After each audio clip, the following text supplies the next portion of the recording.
เตียสเบอร์นิเตียนโสมจูนเรื่องบรรดาศาสนาอาจกำบังสวามีกังกายเรื่องนี้คือจังในใจอมปีชีวิตประเดประปนปีเนี้ยได้ประปนชมัวโสเพะคือเจียเพริเยดอสมอตรองเรื่องมอมตายขนงจัดโปปิ้งดอยกาชื่อจับจำนายไอพไดวิงคือเมียนชมัวทา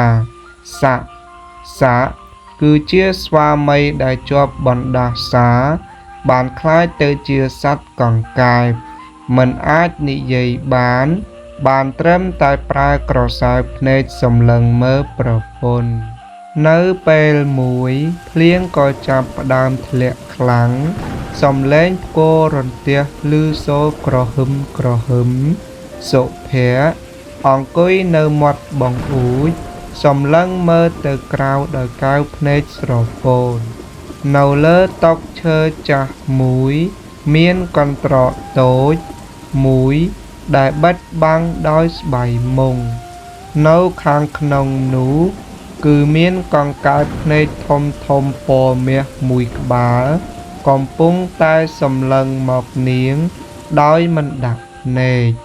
โสเพะได้เชี่ยประผลบ้านนิยายซับมันเนี่ยไอทาบองสาตาเปลนาเติบบองอาตรลอบหมอกวิงตาเปลนาเติบบองอาจหายชมัวโอนโดยมุนบานเนียงเชียประปนบานยอกได้เตออังอาสใบมงถนอมกองกายหนูเชียเยี่ยมโลดหมอกปะได้เนียงตายใบเชียทะเลหมอกวิงฮะโดยเชียออกกำลังเนียงเชียประปนก็บ้านนึกเคยรูปเพียบกาลปีใบขายหมุนสานึ่งโสเพะกอมปงรถกิจปีกจอลจูขนงเปรยเจอสาบานจรุลเจิงเตอจวนเลออาสรอมจ่ามุยได้เจียวรบกรูทมุบจัดอากรอสมเลงกรูทมุบบานบนลือลางดอกูอ่อยคลาดไอเฮียนบงเปียนก่อนไลน์สการะหันจับปีเปลนิเตอรูปกายเจียมนุษย์รบไอนึ่งรอลีบัดไอนึ่งรถในขนมวิลพกรอฮดดอสไรมันเนี่ยนี้รอเคยบงตึกเนกหมอกเลี้ยงบอนดังซาเปลนูโสเพะก็ยุมเสบสูลกาได้นึกเคยเรื่องนี้กัดหลังหมอกโสเพะได้เตอเลิกกันตรอกองกายหมอกเอาจอบหนึ่งตรูงเนียงสมรตึกในต่อจอกเลิกบาสัตกองกายนูโสเพะบ้านนิยายเตอกันสัตกองกายถาตัวใบเนี่ยภูมิเกษายจมอทาโอนชกูดได้ยกกองกายเทอจีบใดก่อโอนมันขวาได้อ้อยแต่บองในกบายโอนบาตัวเจียบองมันอาจนิยัยก่อโอนอาจดังท่าบองกำปงกึดเอาไว้ตามรอยกายเพนจมุยกูนี่เพลียมหนูกองกายจับดามปลายปอปีเมียเตอเจียปอสระอับหายเวียก็ประกาศคลังขนงก่อนตรอโสเพะได้เจียประปนสลับแต่สลอนสลาวบองสาบองกาดเอบองกมบอมไพโอนหรือมุยบอนดาซานีกอมปงซีซัดฮอดเชียมบองหายในเปลหนึ่งโสเพะบานปรยับรถเจนเตอกราวเตียเตียงก่อนดาเพลียงทะเลโจกจอมดำใบเตอรอบกรูทนำเนื้อขนมภูมิตายเปลเนียงรถดอลเพลบอมไปสรับแต่เมียนสรมอลขมาวมุยชอเปียงปีมกสมเลงอาจกำบังของบานเจนหมอกชอบเส้นเมียเมบ่ไอจอมจุยเวียไอเตอโดดอยชีวิตระบบไอแต่ไอ ឯងហ៊ានទេសុភ័ក្របើកភ្នែកធំដោយការភ័យខ្លាចហើយនៅពេលនោះទឹកមុខរបស់សុភ័ក្រចាប់ផ្ដើមស្លេកស្លាំងខ្លាំងសុភ័ក្រឈរញួរទួត្រើតនៅចំពោះមុខស្រមោលខ្មៅនោះពន្លឺភ្នែកបន្ទោលបានជះថយឃើញមុខស្ត្រីចំណាស់ម្នាក់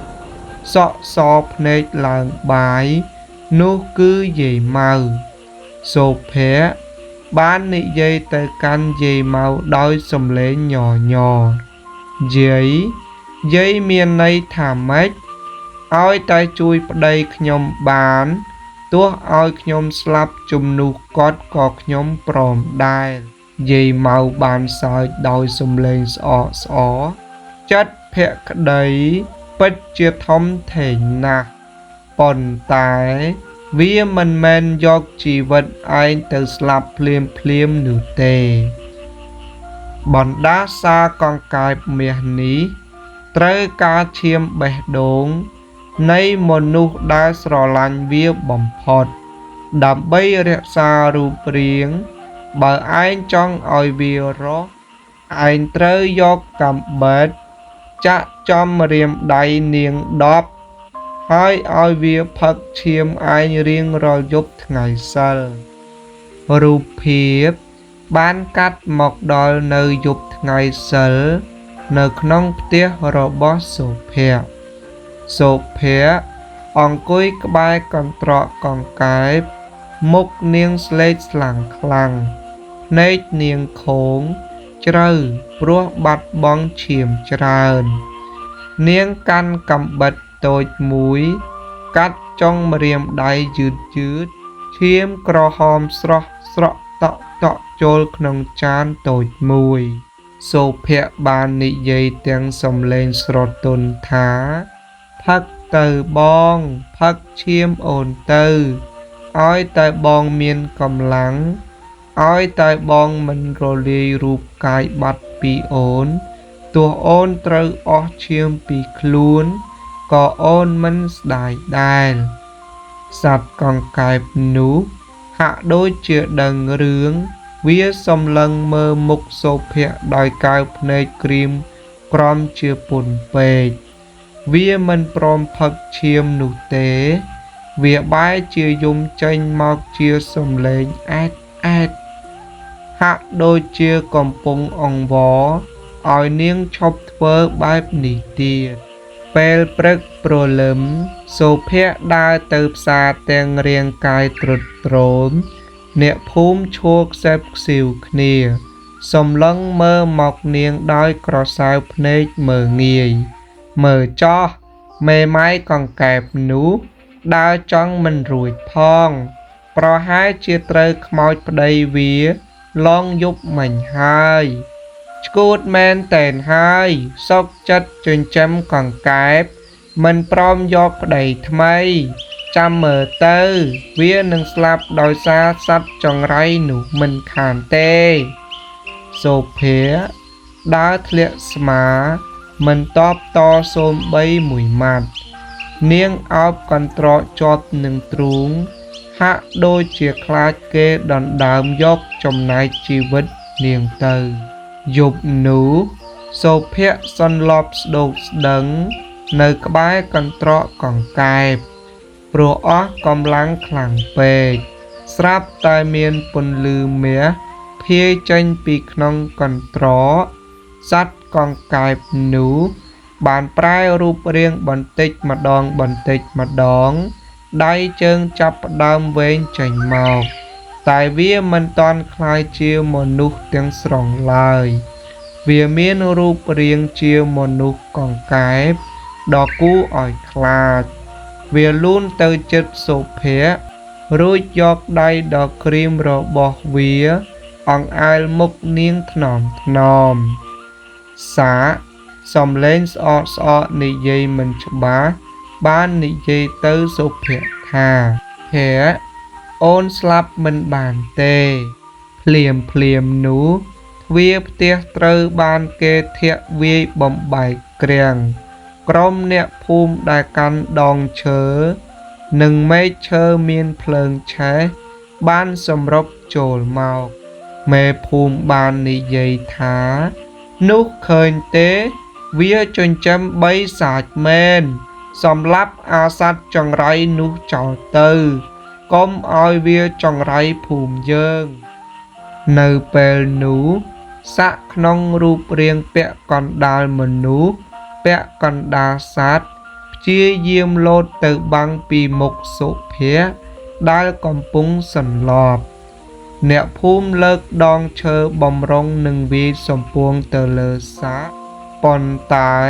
សុភ័ក្របានភ្ញាក់ខ្លួនក៏ស្រែកឡើងឈប់សិន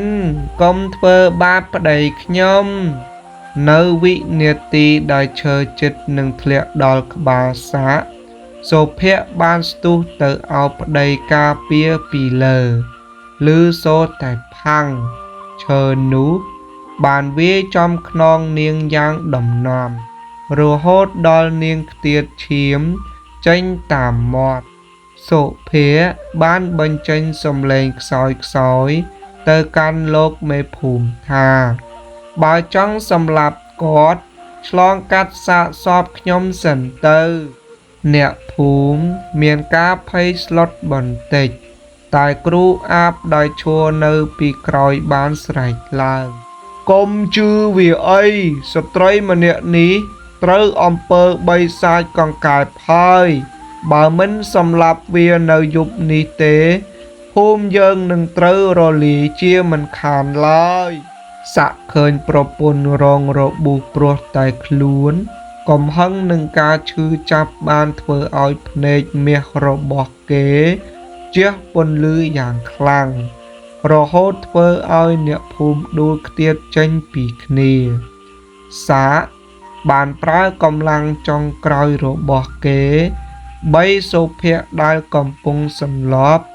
រត់ចូលទៅក្នុងព្រៃជ្រៅទាំងកណ្ដាលអាទ្រាសាកបាននាំសុភ័ក្រមកដល់រូងភ្នំមួយដែលស្ងប់ស្ងាត់គេប្រែរូបរាងមកជាកង្កែបវិញ្ញាណព្រោះអស់ឫទ្ធិសុភ័ក្រដឹងខ្លួនឡើងវិញទាំងខ្លួនប្រាណពោពេញដោយរបួសនាងសំឡឹងមើលកង្កែបដែលកំពុងអង្គុយយំនៅក្បែរជើងនាងសុភ័ក្របានយកដៃទៅអង្អែលក្បាលប្តីបងកុំយំអីបងដឹងទេគ្រូធ្មប់ធ្លាប់ប្រាប់ថាបណ្ដាសានឹងរលាយលុះត្រាតែរកឃើញត្បូងទឹកភ្នែកអូនទៅតែយល់នៅពេលនេះឯងសុភ័ក្រសម្រក់ទឹកភ្នែកចុះមកទឹកភ្នែករបស់ភរិយាដែលហូរចេញពីបេះដូងបរិសុទ្ធបានធ្លាក់ចំភ្នែកមាសរបស់កង្កែបភ្លាមនោះទឹកភ្នែកក៏ប្រែជាពន្លឺចែងចាំងដូចក្របពេជ្ររួចជ្រាបចូលទៅក្នុងខ្លួនសាក់ពន្លឺពណ៌សបានភាយពេញរូងភ្នំរូបរាងកង្កែបបានរលាយបាត់ទៅជំនួសមកវិញនៅរូបរាងមនុស្សប្រុសដ៏សង្ហាប៉ុន្តែសាកនៅតែមិនទាន់ដឹងខ្លួននៅឡើយទេគេសម្រាកស្ដោកស្ដឹងក្នុងដៃសុភ័ក្របានបញ្ចេញសំឡេងយំផងសើចផងបងសាកបងត្រឡប់មកវិញហើយ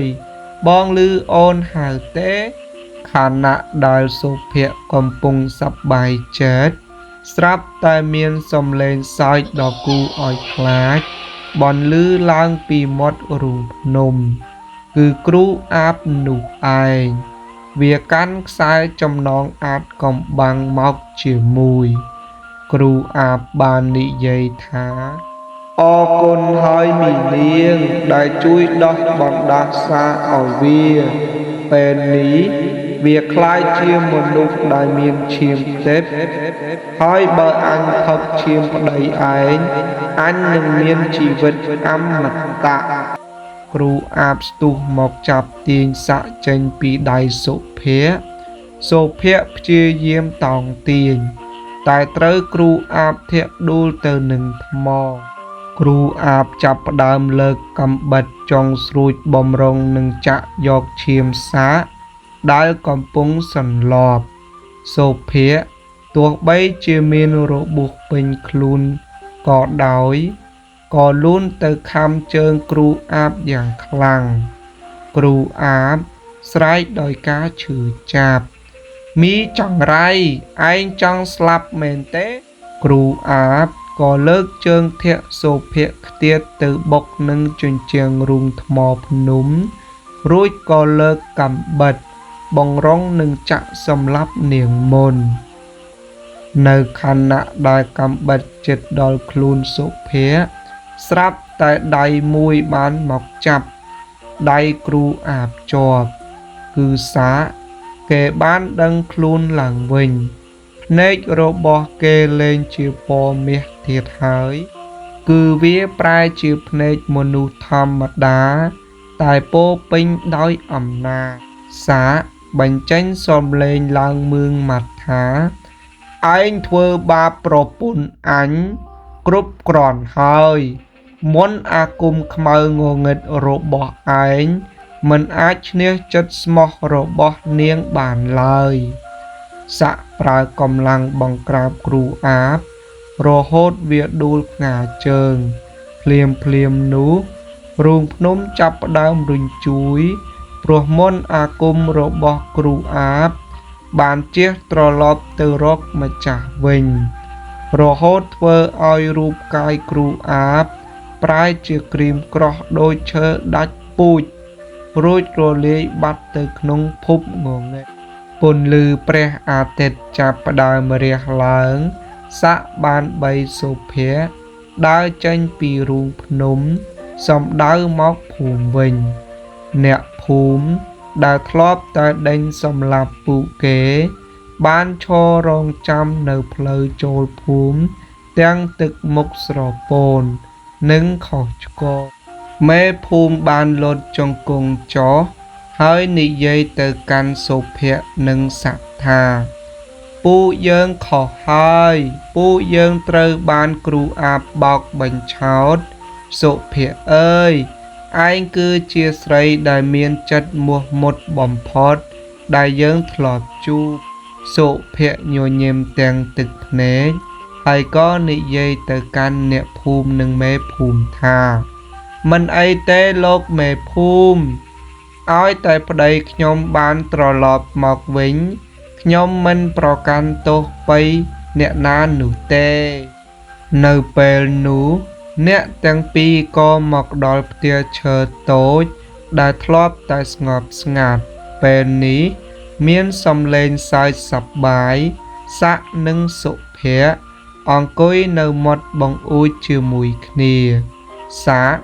យកដៃអង្អែលម្រាមដៃសូភាដែលមានស្នាមបន្សល់ពីការចាក់ឈាមកាលពីមុនសាក់បាននិយាយទៅកាន់សុភ័ក្រថាស្នាមរបួសទាំងនេះសាបាននិយាយទៅកាន់ភរិយាថាស្នាមរបួសទាំងនេះគឺជាសក្ខីភាពនៃស្នេហ៍ពិតរបស់អូនបងសន្យាថាចាប់ពីថ្ងៃនេះទៅ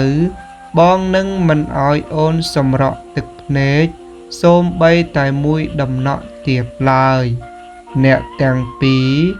មើលមុខគ្នាដោយក្តីសុខហើយអ្នកទាំងពីរបានអង្គុយក្បែរគ្នាក្នុងផ្ទះតូចមួយកណ្ដាលវាលស្រែខៀវស្រងាត់និងមានសំឡេងសត្វកង្កែបយំអែតបែបអបអរសាទរពីចម្ងាយសម្រាប់រឿងវិញ្ញាណស្នេហ៍ស្វាមីកង្កែបគឺបានបញ្ចប់ត្រឹមប៉ុណ្នេះសូមប្រិមិត្តបងប្អូនអ្នកស្ដាប់បើសិនជាបានស្ដាប់តាំងពីដើមដល់ចប់ហើយបងប្អូនគិតថាជក់ចិត្តដិតអារម្មណ៍កុំភ្លេចជួយចុច Subscribe និងចុចរូបកណ្ដឹងដើម្បីទទួលបានរឿងនិទានថ្មីបន្តទៀត Admin សូមអរគុណសូមជម្រាបលា